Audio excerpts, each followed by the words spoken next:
আজকের ভিডিওটি অনেক গুরুত্বপূর্ণ ভিডিও।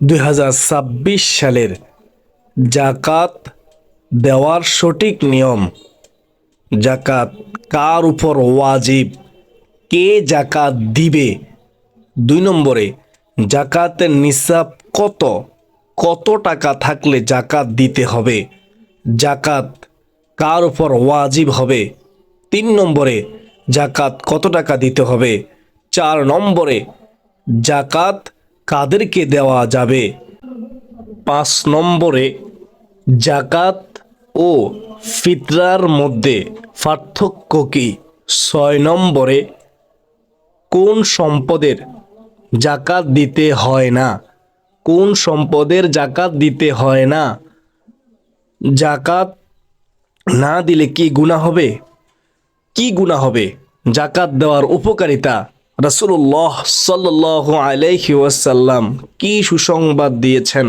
হাদিসের মধ্যে কি রয়েছে, আল্লাহ তাআলা কি বলেছেন, সম্পূর্ণ নিয়ম কানুন আমি গুনাহগার বলে দেব ইনশাআল্লাহ আজ্জা ওয়াজাল্লা। ঋণ থাকলে জাকাত দেওয়া যাবে কি, কাফর দিয়ে জাকাত আদায় করলে জাকাত হবে কি না, কি দিয়ে জাকাত আদায় করা উত্তম, সম্পূর্ণ নিয়ম কানুন বলে দেব ইনশাআল্লাহ। আমি মনে করি প্রত্যেক মুসলমানের উচিত আজকের এই গুরুত্বপূর্ণ আলোচনা শুনে জাকাত সম্পর্কে বোঝা, একটু চিন্তা করে দেখা যে আমার উপর জাকাত ওয়াজিব কিনা। তো মনোযোগ দিয়ে শুনতে থাকুন। তো চলুন আমরা মূল আলোচনায় চলে যাই। জাকাত ইসলাম ধর্মের 5টি মূল স্তম্ভের অন্যতম।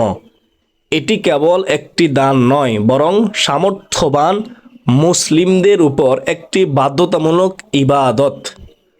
তো শুনেন, 1 নম্বরে জাকাত কার উপর ওয়াজিব, কার উপর ফরজ। জাকাত ফরজ হওয়ার জন্য একজন মুসলিমকে এই শর্তগুলো পূরণ করতে হয়। 1 নম্বরে নিসাব পরিমাণ সম্পদ। শুনেন মনোযোগ দিয়ে, সম্পদের পরিমাণ একটি নির্দিষ্ট সীমায় পৌঁছাতে হবে। 7.5 ভরি স্বর্ণ অথবা 52 ভরি রূপার পরিমাণ যদি তার কাছে থাকে তাহলে তার উপর জাকাত দেওয়া কি ওয়াজিব, ফরজ। অথবা 52 ভরি রূপা অথবা 7.5 ভরি স্বর্ণের সমমূল্যের বাজার দর পরিমাণ টাকা যদি তার কাছে থাকে, অথবা স্বর্ণ রূপা টাকা সব মিলে যদি নিসাব পরিমাণ সম্পদের পরিমাণ হয়ে যায় তাহলে তার উপর জাকাত ফরজ। নিসাব পরিমাণ সম্পদ হয় 1 নম্বরে বুঝলাম, 2 নম্বরে 1 বছর অতিবাহিত হওয়া, আর ওই নিসাব পরিমাণ সম্পদ 1 বছর অতিবাহিত হতে হবে। শুনেন, নিসাব পরিমাণ সম্পদ নিজের মালিকানায় পূর্ণ 1 বছর থাকতে হবে, নিজের মালিকানা ভুক্ত হতে হবে, নিজের হতে হবে। 3 নম্বরে ঋণ মুক্ত হওয়া। প্রয়োজনীয় ঋণের অতিরিক্ত নিসাব পরিমাণ সম্পদ থাকতে হবে, তাহলে তার উপর জাকাত ফরজ হবে, সে জাকাত আদায় করবে। ঋণ হিসাব করে দেখতে হবে তার কত টাকা ঋণ আছে। ঋণ বাদ দেওয়ার পরে মূল যে টাকা রয়েছে, স্বর্ণ রূপা রয়েছে, সব মিলিয়ে নিসাব পরিমাণ যদি হয় তাহলে তার উপর জাকাত ফরজ। আশা করি সকলে বুঝতে পেরেছেন। তো আমরা আরেকবার সংক্ষেপে জেনে নেই জাকাত ফরজ হওয়ার শর্ত। 1 নম্বরে মুসলমান হওয়া, 2 নম্বরে সম্পদের উপর পূর্ণ মালিকানা ভুক্ত হওয়া, 3 নম্বরে নিসাব পরিমাণ সম্পদ থাকা, 4 নম্বরে ঋণ মুক্ত থাকা, 5 নম্বরে বছর পূর্ণ হওয়া। এই হচ্ছে জাকাত ফরজ হওয়ার 5টি শর্ত। আর এই সম্পদ অবশ্যই মৌলিক প্রয়োজনের অতিরিক্ত হতেই হবে। ইসলামী শরিয়া অনুযায়ী লাখে কত টাকা জাকাত আদায় করতে হবে। 1,02,500 টাকা জাকাত দিতে হবে।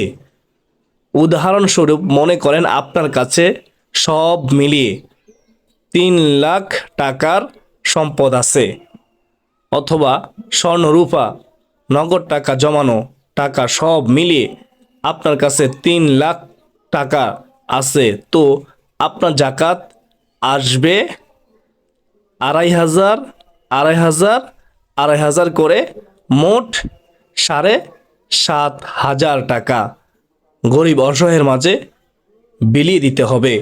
এটা উদাহরণস্বরূপ, এভাবে জাকাতের হিসাব করবেন, লাখে 2,500 টাকা করে। আশা করি সকলে বুঝতে পেরেছেন। জাকাত কাদেরকে দেওয়া যাবে? খুব গুরুত্বপূর্ণ প্রশ্ন। শুনেন, এর জবাব আমি বলে দিচ্ছি। পবিত্র কোরআনে সূরা তওবার 60 নম্বর আয়াতে জাকাত গ্রহণের জন্য 8টি নির্দিষ্ট খাত উল্লেখ করা হয়েছে। স্বয়ং আল্লাহ তাআলাই বলে দিয়েছেন যে এই 8টি খাতে যারা আছে তাদেরকে জাকাত দিতে হবে। 1 নম্বরে ফকির, অসহায়। 2 নম্বরে মিসকিন অর্থাৎ অভাবী, তাদেরকে জাকাত দিবেন, তারা জাকাত পাওয়ার হকদার। 3 নম্বরে জাকাত আদায়ে নিয়োজিত কর্মজীবী, যারা জাকাত আদায় করে তাদেরকে আপনি জাকাত দিতে পারবেন। 4 নম্বরে নব মুসলিমদের সাহায্যের জন্য, তাদের অনেক সাহায্যের প্রয়োজন, সহযোগিতার প্রয়োজন, তাদের পাশে দাঁড়াতে পারবেন জাকাতে টাকা দিয়ে, তাদেরকে জাকাতে টাকা দিতে পারবেন। সুবহানাল্লাহ। 5 নম্বরে দাসের মুক্তিপণ, আপনি একটি দাস মুক্ত করবেন, ওই মুক্তিপণ আপনি দিতে পারবেন জাকাত থেকে। সুবহানাল্লাহ। 6 নম্বরে ঋণগ্রস্ত ব্যক্তিকে জাকাত দিতে পারবেন। ওই ব্যক্তি অনেক ঋণী, অনেক ঋণ তাকে আপনি জাকাত দিয়ে সাহায্য করতে পারবেন, সহযোগিতা করতে পারবেন, এদিকে খেয়াল রাখবেন। 7 নম্বরে আল্লাহর পথে মুজাহিদ যারা, তাদেরকে আপনি জাকাত দিয়ে সহযোগিতা করতে পারবেন। প্রিয় দর্শক, 8 নম্বরে বিপদগ্রস্ত মুসাফির, যেই মুসাফির বিপদে পড়ে গেছে সেই মুসাফিরকে আপনি সহযোগিতা করতে পারবেন, তার পাশে দাঁড়াতে পারবেন তাকে জাকাত দিয়ে। আশা করি সকলে বুঝতে পেরেছেন। এই 8টি খাতের বাইরে জাকাত দেওয়া যায় না। অনেকে প্রশ্ন করে থাকেন, মাদ্রাসায় জাকাত দেওয়া যাবে কি? মাদ্রাসায় জাকাত দেওয়া যাবে, মনে রাখবেন, তবে শর্ত হলো জাকাতের টাকা কোনো গরিব ছাত্র, অসহায় ছাত্র বা ব্যক্তির মালিকানায় দিয়ে দিতে হবে। লিল্লাহ বোর্ডিং এর গরিব ও এতিম ছাত্রদের খাদ্য ও পোশাকের জন্য এই টাকা ব্যবহার করা সবচেয়ে ভালো হবে, উত্তম হবে। সুবহানাল্লাহ। কিন্তু মাদ্রাসার ভবন নির্মাণ, জমি ক্রয় বা শিক্ষকদের বেতন হিসেবে সরাসরি জাকাতের টাকা দেওয়া জায়েজ নেই। অনেকে প্রশ্ন করে থাকেন, কি প্রশ্ন? কাফর বা শাড়ি দিয়ে, লুঙ্গি দিয়ে জাকাত আদায় করা জায়েজ কিনা? খুব গুরুত্বপূর্ণ প্রশ্ন। শুনেন, এর সঠিক জবাব খুব গুরুত্বপূর্ণ একটি বিষয়।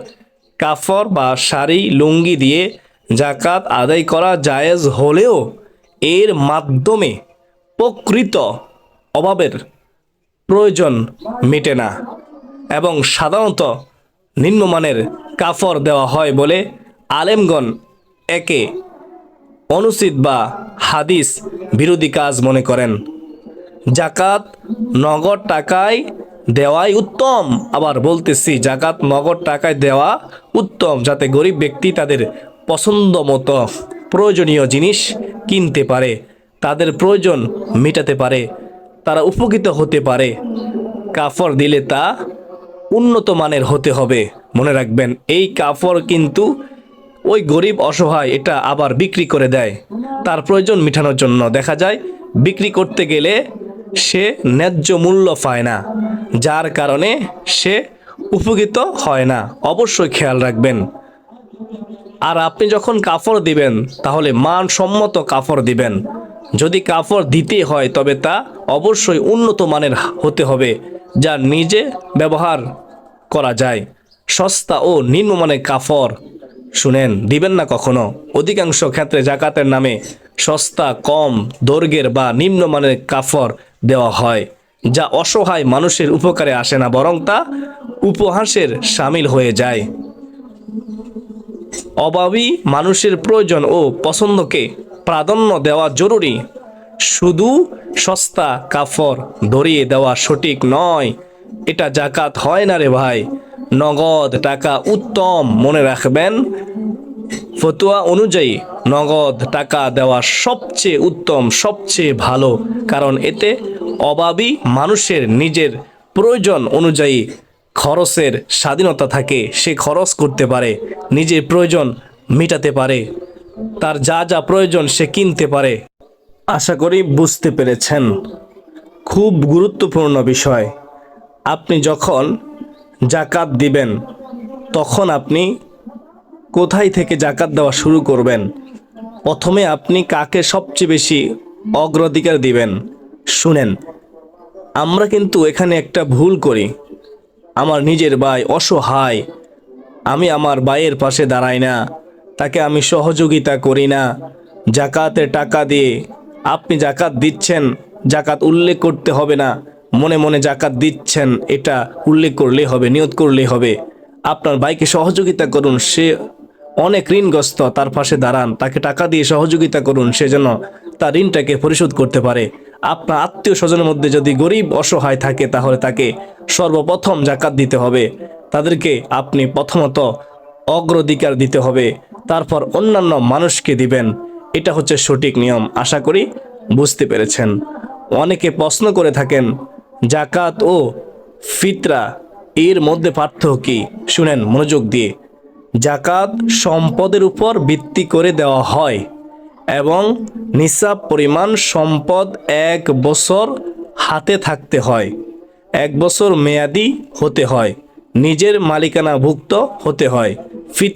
ফিতরা শুনেন, সদকাতুল ফিতরা সম্পর্কে রমজানের শেষে ঈদুল ফিতরের আগে মাথাপিছু নির্দিষ্ট পরিমাণে খাদ্য বা তার সমমূল্য টাকা দিতে হয়। এতে সম্পদ 1 বছর থাকা বাধ্যতামূলক নয়। আশা করি বুঝতে পেরেছেন। অনেকে প্রশ্ন করে থাকেন কোনো সম্পদে জাকাত দিতে হয় না। শুনেন, এর জবাব হচ্ছে নিজের ব্যবহারের ঘর বাড়ি, নিজের ব্যবহারের ঘর বাড়ি, আসবাবপত্র, পরিধানের বস্ত্র, ব্যক্তিগত গাড়ি এবং যন্ত্রপাতি, এগুলোর উপরে জাকাত ফরজ হয় না। পরিবারের ভরণ পোষণের প্রয়োজনীয় সামগ্রী।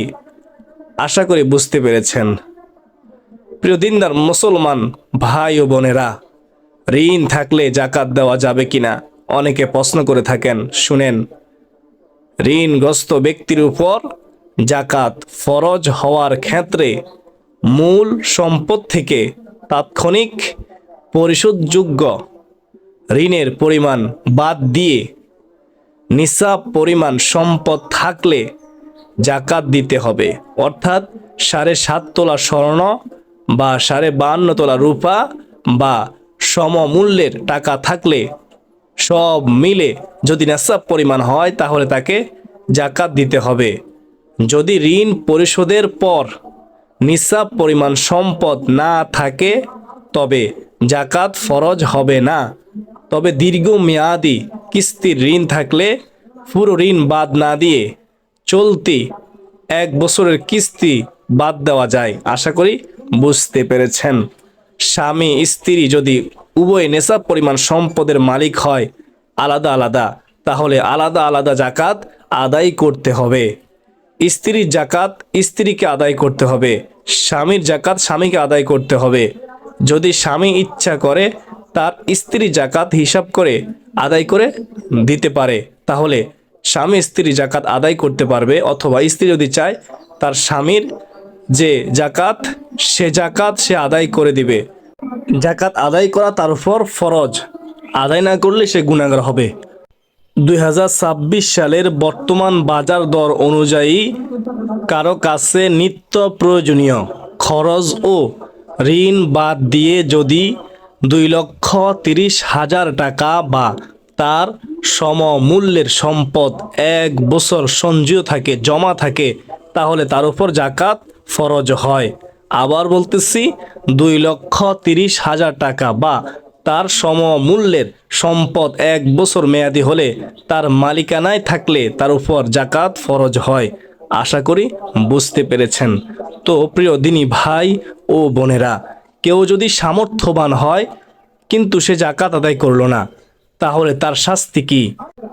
জাকাত না দেওয়া কবিরা গুনাহ, বড় গুনাহ, এবং এর শাস্তি অত্যন্ত ভয়াবহ, কঠিন শাস্তি। আমি সংক্ষেপে বলতেছি, খেয়াল করে শুনবেন। কিয়ামতের দিন জাকাত না দেওয়া সম্পদ বিষাক্ত সাপে পরিণত হয়ে তার মালিককে দংশন করবে এবং জাহান্নামের আগুনে উত্তপ্ত করে ওই সম্পদ দিয়েই শরীরের মধ্যে দাগ দেওয়া হবে। যারা জাকাত দেয় না তাদের সম্পদ সাপের আকৃতি ধারণ করে তাদের গলায় গণ্ডদেশে জড়িয়ে দেওয়া হবে, আর ওই সাপ তাদেরকে দংশন করবে। নাউজুবিল্লাহ। তো যারা সামর্থ্যবান আছেন একটু ভাবুন, চিন্তা করুন, আপনি কি এই শাস্তি সহ্য করতে পারবেন? কত কঠিন শাস্তি, কঠিন শাস্তি। সঠিক নিয়মে সঠিকভাবে আপনি আদায় করবেন, তাহলেই এই শাস্তি থেকে বাঁচতে পারবেন। আল্লাহ তাআলা আমাদের সবাইকে, যারা সামর্থ্যবান আছি, জাকাত দেওয়ার তৌফিক দান করুন। সঠিকভাবে সঠিক নিয়মে একমাত্র আল্লাহকে খুশি করার জন্য জাকাত দেওয়ার তৌফিক দান করুন। সকলে বলি আল্লাহুম্মা আমিন। আপনি কি জানেন শরীরের জাকাত কি? শরীরের জাকাত হচ্ছে রোজা, আর সম্পদের হক হচ্ছে জাকাত। সম্পদের হক কি? জাকাত। জাকাত দিলে সম্পদ কমে না। জাকাত আরবি শব্দ যার অর্থ হলো বৃদ্ধি হওয়া। বৃদ্ধি হওয়া। আপনি যখন জাকাত দিবেন আপনার সম্পদ পবিত্র হবে, আর ওই পবিত্র সম্পদের মধ্যে মহান আল্লাহ তাআলা বরকত দিবেন। আপনার সম্পদ বৃদ্ধি করে দিবেন কে? আল্লাহ। কৃপণতা করলে কখনো সম্পদ বাড়ে না। আপনি যখন সঠিক নিয়মে সঠিকভাবে জাকাত দিবেন তখন আপনি নিজেই দেখতে পারবেন যে আপনার সম্পদের মধ্যে আল্লাহ তাআলা বরকত দিচ্ছে, আপনার সম্পদ দিন দিন বাড়তেছে। যতক্ষণ পর্যন্ত আপনি সঠিক নিয়মে সঠিকভাবে জাকাত দিবেন না ততক্ষণ পর্যন্ত আপনি আল্লাহ তাআলার পক্ষ থেকে বরকত পাবেন না। যদিও আপনি সম্পদ দেখতেছেন অথচ শান্তি পাবেন না। তো সঠিক নিয়মে জাকাত দিতে হবে। হাদিসে রয়েছে পার্থিব জীবনে জাকাত না দেওয়ার কয়েকটি শাস্তির কথাও এসেছে, শুনবেন। হযরত বুরাইদাহ রাদিয়াল্লাহু তাআলা আনহু থেকে বর্ণিত, রাসূলুল্লাহ সাল্লাল্লাহু আলাইহি ওয়াসাল্লাম বলেছেন, যে জাতি জাকাত দেওয়া থেকে বিরত থেকেছে আল্লাহ সেই জাতিকে দুর্ভিক্ষে আক্রান্ত করেছেন। নাউজুবিল্লাহ হিমিন জালিক। দুর্ভিক্ষ নেমে আসে জাকাত আদায় না করলে। ইবনে ওমর রাদিয়াল্লাহু তাআলা আনহু থেকে বর্ণিত, একদিন রাসূলুল্লাহ সাল্লাল্লাহু আলাইহি ওয়াসাল্লাম আমাদের কাছে এসে বললেন, হে মুহাজিররা, তোমরা 5টি বিষয়ে পরীক্ষার মুখোমুখি হবে, তবে আমি আল্লাহর কাছে প্রার্থনা করতেছি যেন তোমরা তার মুখাপেক্ষী না হও। কোনো জাতির মধ্যে প্রকাশ্যে অশ্লীলতা ছড়িয়ে পড়লে তাদের মধ্যে মহামারীর মতো প্লেগ রোগ ও এমন ব্যাধি, এমন রোগ ছড়িয়ে পড়ে যা এর আগে কখনো দেখা যায়নি। কোনো জাতি যদি ওজন ও পরিমাপে কারচুপি করে তাহলে দুর্ভিক্ষ নেমে আসবে, শাসকদের নিপীড়ন ও কঠিন বিপদ নেমে আসে। কোনো জাতি জাকাত না দিলে তখন আসমান থেকে বৃষ্টি বর্ষণ বন্ধ করে দেওয়া হয়। আবার বলতেছি, আমার নবীজি বলেছেন, কোনো জাতি, কোনো গোষ্ঠী যদি জাকাত না দেয় তাহলে আসমান থেকে বৃষ্টি বর্ষণ বন্ধ করা হয়। যদি চতুষ্পদ জন্তু না থাকতো তাহলে কখনো বৃষ্টিপাতই হতো না এই গুনাহের কারণে। ইবনে মাজাহ শরীফের হাদিস, হাদিস নম্বর হচ্ছে 4259। আসুন আমরা হিসাব করে সঠিকভাবে জাকাত আদায় করি। আল্লাহ তাআলা আমাদের সবাইকে পরকালে কঠিন শাস্তি থেকে রক্ষা করুন। সকলে বলি আল্লাহুম্মা আমিন।